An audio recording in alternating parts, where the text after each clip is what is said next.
I hope you all are doing good. मैं CA Kapil Goyal. इस video में मैं आपको बताने वाला हूं कि किस तरह से आप सितंबर 24 एग्जाम के लिए प्रिपेयर कर सकते हैं। मैं यहां पर आपके लिए बोथ ग्रुप और सिंगल ग्रुप दोनों ही स्टूडेंट के लिए प्लानिंग आपको बता रहा हूं। तो सबसे पहले हम बात करेंगे कि आपको अपना पढ़ाई का पैटर्न क्या रखना है, फिर स्टडी प्लान की बात करेंगे। तो अगर आप कोई भी सब्जेक्ट तैयार कर रहे हैं, एग्जाम्पल के लिए ऑडिटिंग उठा लेते हैं, तो आपको क्या करना है, जैसे कि सबसे पहले चैप्टर 1 आपने रिवाइज किया। उस चैप्टर 1 रिवाइज करने के बाद आपको क्वेश्चन बैंक कंप्लीट करना है। क्वेश्चन बैंक जैसे ही आपका कंप्लीट हो जाए, एक बार आईसीआई स्टडी मटेरियल को रेफरेंस के लिए ज़रूर ओपन करना और उसमें जितने भी टेस्ट योर नॉलेज है, आईसीआई के MCQ, case base MCQ, descriptive question, correct incorrect, ये सारे आपको करने हैं। हालांकि अगर आप क्वेश्चन बैंक कवर करते हैं तो ये सारे क्वेश्चन बैंक में कवर हो जाएंगे, लेकिन फिर भी एक रेफरेंस के लिए आपको जरूर तैयार करना है। क्वेश्चन बैंक देखने के बाद आईसीआई स्टडी मटेरियल देखना ही देखना है।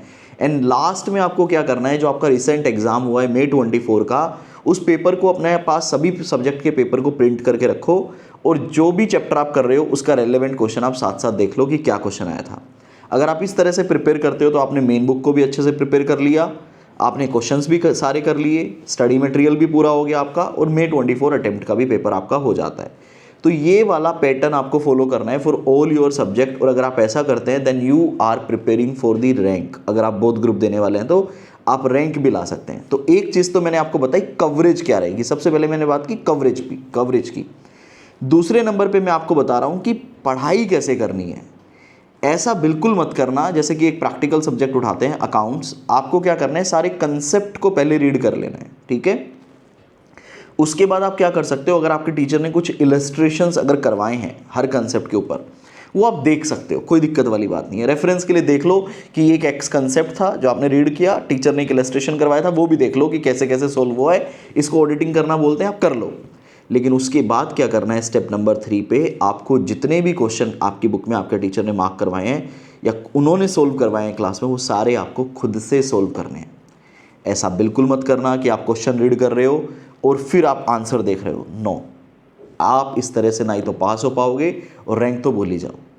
तो आपको क्या करना है बेटा, हर एक क्वेश्चन को सोल्व करके देखना है। लेकिन आपको पता है ये बार बार तो कर नहीं पाएंगे हम। फर्स्ट रिवीजन में तो चलो ठीक है आप कर लोगे ऐसा, सेकंड थर्ड रिवीजन में हम ऐसा नहीं कर पाएंगे। तो आपको क्या करना है, जैसे कि एक चैप्टर उठा लेते हैं हम, अमलगमेशन। मैं एक अजम्पशन ले रहा हूँ कि अमलगमेशन आपके सिलेबस में है। तो आपने क्या किया, अमलगमेशन के लेट से 50 क्वेश्चन सोल्व कर लिए।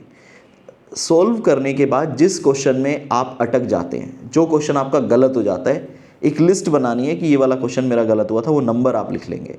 उसके अलावा लेट से बैलेंस 40 क्वेश्चन में से आपने 7 to 8 क्वेश्चन ऐसे सेलेक्ट करके रखने हैं जो आपको लगता है आपको सेकंड रिवीजन में कवर करने की रिक्वायरमेंट है। तो इस तरह से आप अपने सारे प्रैक्टिकल सब्जेक्ट को प्रिपेयर करेंगे। ऑडिटिंग को आपने हमेशा पूरा रीड करना है, आपने पूरा चैप्टर को रीड किया। क्वेश्चन बैंक बस पहली बार करेंगे हम, question bank, ICI study material, ये सब हम सिर्फ एक बार करेंगे। सेकंड टाइम में अगर आपको लगता है कि कोई क्वेश्चन ऐसा है जो आपको नहीं समझ आया, जिसकी रिक्वायरमेंट आपको नहीं समझ आई, बस उसे आपको सेकंड टाइम करना है। अदरवाइज हम हमेशा मेन बुक से रिवीजन करेंगे और टेस्ट पेपर ज़्यादा से ज़्यादा अटेम्प्ट करेंगे।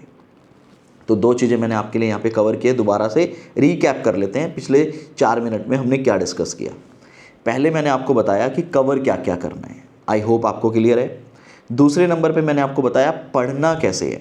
कुछ स्टूडेंट क्या करते हैं, 50 क्वेश्चन को देख लेंगे, सोल्व एक भी नहीं करेंगे, या 50 क्वेश्चन सोल्व कर देंगे बट उनको यही नहीं पता अगले रिवीजन में क्या करना है। तो ये गलती आपने नहीं करनी है। तो ये दो चीज़ों को ध्यान रखना है। तीसरा बात करते हैं सितंबर 24 के लिए प्लानिंग।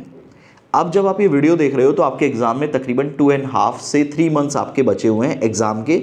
अगर आप बोथ ग्रुप दे रहे हो तो आपकी क्लासेस अभी तक कंप्लीट हो जानी चाहिए। अगर आपकी क्लासेस अभी तक कंप्लीट नहीं हुई है, इसका मतलब कहीं ना कहीं आप थोड़ा सा बैकफुट पे हैं और थोड़ी सी दिक्कत आपको आएगी। अगर आपकी क्लासेस कंप्लीट हो चुकी है तो मैं आपको बताना चाहूँगा कि एवरेज एक सब्जेक्ट को कंप्लीट करने में 100 आवर्स का आपको समय लगता है। तो टोटल 600 आवर्स डेली आप 10 घंटे पढ़ाई करो तो उससे आपका 2 महीने में आराम से पूरा सिलेबस रिवाइज हो जाएगा। एक एक क्वेश्चन को डिटेल में सोल्व कर कर आप आगे बढ़ सकते हैं। जैसे ही आपका पूरा सिलेबस रिवाइज हो जाए, आपको क्या करना है, टेस्ट पेपर अटेम्प्ट करने हैं।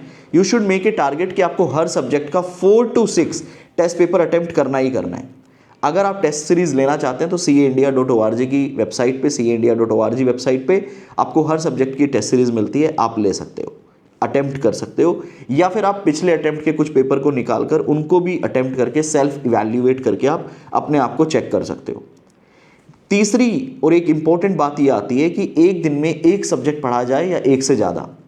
देखिए मेरा मानना ये है कि अगर आप एक सब्जेक्ट पढ़ते हैं तो उतना इफेक्टिव आउटपुट नहीं निकलता है। मैं 6 to 7 आवर तक तो उस सब्जेक्ट को बहुत अच्छे से पढ़ता हूँ, लेकिन उसके बाद क्या होता है, इंटरेस्ट थोड़ा लूज होता है, जो कि अगर डे के एंड में आउटपुट देखता हूँ तो 6 to 7 आवर का ही आउटपुट होता है। लेकिन अगर आप एक थ्योरी, एक प्रैक्टिकल, फिर थ्योरी, फिर प्रैक्टिकल, इस तरह से पढ़ते हैं तो आपका इफेक्टिव आउटपुट यहाँ पे 10 से 12 घंटे का निकल जाता है। तो मुझे लगता है आपको एक से ज़्यादा सब्जेक्ट एक दिन में पढ़ना चाहिए। लेट से 2 या 3 सब्जेक्ट आपको एक दिन में कवर करना चाहिए। तो ये था मेरी साइड से एक छोटा सा वीडियो आपके लिए, जिसमें मैंने आपको बताया है कि सितंबर एग्ज़ाम को अभी भी आप रैंक लाकर तैयार कर सकते हो। और अगर आपका सिंगल ग्रुप है मान लीजिए, तो फिर आप बहुत ही कंफर्टेबल पोजीशनिंग में हो। आप आराम से, जैसे अगर आपका ग्रुप 2 पेंडिंग है तो चारों सब्जेक्ट एक दिन में पढ़ो। 2 से 3 घंटे आप पढ़ लो practical subject, costing and FM, और ऑडिटिंग एंड एसएम को आप 2-2 घंटे भी देंगे तो भी बहुत है। तो दिन का आप 10 से 11 घंटे का आराम से आउटपुट निकाल सकते हैं। और 40 डेज का आपको टारगेट रखना चाहिए सिलेबस को कंप्लीट करने का। एंड उसके बाद टेस्ट सीरीज आपको अटेम्प्ट करनी है। बिना पेपर लिखे, बिना आईसीआई के जो आने वाले मॉक टेस्ट हैं उनको लिखे हुए आप एग्जाम में मत जाइएगा। This will definitely cost you, और आप उस कॉस्ट को नहीं लेना चाहेंगे। आप चाहेंगे कि आप एक ही बार में पेपर को क्रैक करें, आगे बढ़ें। तो ध्यान रखना, मैं आपको फिर से बता रहा हूँ, सबसे पहले मैंने आपको बताया है कि आपकी कवरेज क्या क्या रहेगी, तो उस कवरेज को बहुत अच्छे से फॉलो करना।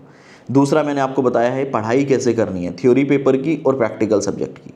तीसरा मैंने आपको बताया है कि एक सब्जेक्ट के साथ मत जाना, इफेक्टिव आउटपुट कम रहता है। 2 या 3 सब्जेक्ट आपको ऐड ऑन करने पड़ेंगे। फोर्थ, मैं आपको एक और इम्पॉर्टेंट बात बता देता हूँ कि कभी भी अपने डे को एक बार में पूरा यूटिलाइज मत करो। सर ये नहीं समझ आया। जैसे अगर मान लीजिए आप सुबह 4 बजे उठते हैं, तो 4 बजे से लेकर 10 घंटे आप देख लो कितने बज रहे हैं, ठीक है, 2 बज गए मान लो। उसके बाद आपको 1 घंटे का एक नैप लेना चाहिए। 1 घंटे आपको आराम करना चाहिए, सोना चाहिए 1 से सवा घंटे। जब आप उठोगे तो आपका एनर्जी लेवल बहुत हाई होगा, और उसके बाद आप बहुत इफेक्टिवली अगले 5-6 घंटे के लिए पढ़ाई कर सकते हो। तो अपने डे को जो भी आपके 16 आवर्स मैं मानता हूँ इफेक्टिवली हम यूटिलाइज करते हैं उठने से और सोने तक, तो जो आप 15-16 घंटे है ना उसको ब्रेक कर दो। 8-9 घंटे के बाद आपको 1 घंटे का नैप लेना है। उससे आपके 2 शिफ्ट बहुत इफेक्टिव निकलेंगे, 4-4, 4.5 घंटे के, जो कि आपको एग्जाम में ना एक एक्स्ट्रा पुश देंगे तैयारी करने के लिए। तो देखो ये वो टाइम है जब आपको स्मार्ट स्टडी करनी पड़ेगी। अगर आप नॉर्मल तरीके से काम कर रहे हो तो आप सिलेबस भी कंप्लीट नहीं कर पाओगे, रिवीजन भी नहीं कर पाओगे, और आपको ये भी नहीं पता चलेगा करना क्या है, करना क्या नहीं करना है। तो सब कुछ लिखा हुआ होना चाहिए, जो मैंने आपको बताया ये सब भी लिख लो, और एक ट्रैकर बना लो अपना, एक चेकलिस्ट बना लो कि भाई मैंने ऑडिटिंग का चैप्टर 1 रिवाइज किया, डन। क्या मैंने सर का क्वेश्चन बैंक किया, डन। क्या मैंने आईसीआई स्टडी मटेरियल के क्वेश्चंस कर लिए, डन। क्या मैंने May 24 का क्वेश्चन कर लिया, डन। जब ये चारों चीज़ें डन हो जाए तब आप सेकेंड चीज़ पे शिफ्ट करो। ऐसे ही अप्लाई करो सेम अदर आपके सब्जेक्ट्स के अंदर। You will definitely score rank और you will definitely pass the exam. अगर आप ऑडिटिंग की क्लासेस लेना चाहते हैं तो हमारा नया कोर्स आ चुका है, नई रिकॉर्डिंग भी चल रही है।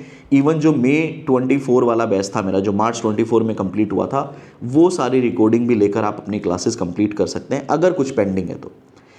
CA inter audit fast track भी हमने बहुत डिटेल में करवाया है। अगर आपके पास समय कम है तो आप फास्ट ट्रैक के साथ भी जा सकते हैं और अपने ऑडिटिंग को बहुत अच्छे से प्रिपेयर कर सकते हैं। बाकी सब्जेक्ट की क्लासेस भी आप caindia.org से ले सकते हैं, और आपको 20 से 30% तक डिस्काउंट हम दे देंगे।